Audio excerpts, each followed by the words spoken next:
ఈరోజు మనం tables of content నేర్చుకుందాం. ఎలాగంటే ఇప్పుడు మనకు ఏదైనా ప్రాజెక్ట్స్ ఉన్నప్పుడు అంత డాక్యుమెంటేషన్ ప్రాసెస్ చేసేసి తర్వాత టేబుల్స్ ఆఫ్ కంటెంట్ చేయాలి కదండి.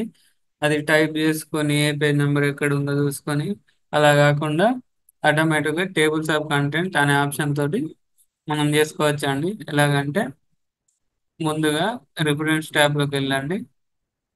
ఈ హెడ్డింగ్ అనేది సెలెక్ట్ చేసుకొని యాడ్ టెక్స్ట్ లెవెల్ 1 తర్వాత ఇంకో హెడ్డింగ్కి వెళ్ళిపోవాలండి.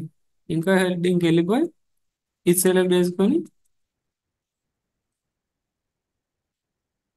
యాడ్ టెక్స్ట్ లెవెల్ 1 హెడ్డింగ్ కదా అండి, అందుకే లెవెల్ 1 అని సెలెక్ట్ చేసుకోవాలి. తర్వాత యాడ్ టెక్స్ట్ లెవెల్ 1 అంటే తర్వాత కదా అండి 3.1 అని ఉంది. ఇది నార్మల్ హెడ్డింగ్ కదా అండి, దానికి యాడ్ యాడ్ టెక్స్ట్ లెవెల్ 2. ఇలా మనకి ఎన్ని హెడ్డింగ్స్ ఉంటే అన్ని హెడ్డింగ్స్ చేసుకుంటూ పోవాలండి. నేను అంతా సెలెక్ట్ చేసుకొని చేసేసానండి. తర్వాత మనకు టేబుల్ కావాలి కదండి, దానికోసం టేబుల్స్ ఆఫ్ కంటెంట్ అని ఉంటుంది ఆప్షన్. దీన్ని ప్రెస్ చేసుకొని తర్వాత ఇది ఏ ఫార్మాట్ కావాలి, అది నాకు ఇది కావాలి సెలెక్ట్ చేసుకుంటాను. ఆటోమేటిక్ వచ్చేసిందండి. ఇంట్రొడక్షన్ ఏ పేజ్ నెంబర్లు ఉంది, సిస్టమ్ అనలైసిస్ ఏ పేజ్ నెంబర్లు ఉంది, ఇలా మనం డైరెక్ట్ చేసుకోవచ్చు అండి.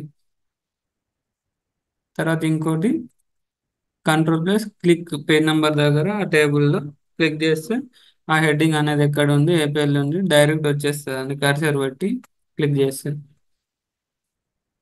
తర్వాత అండి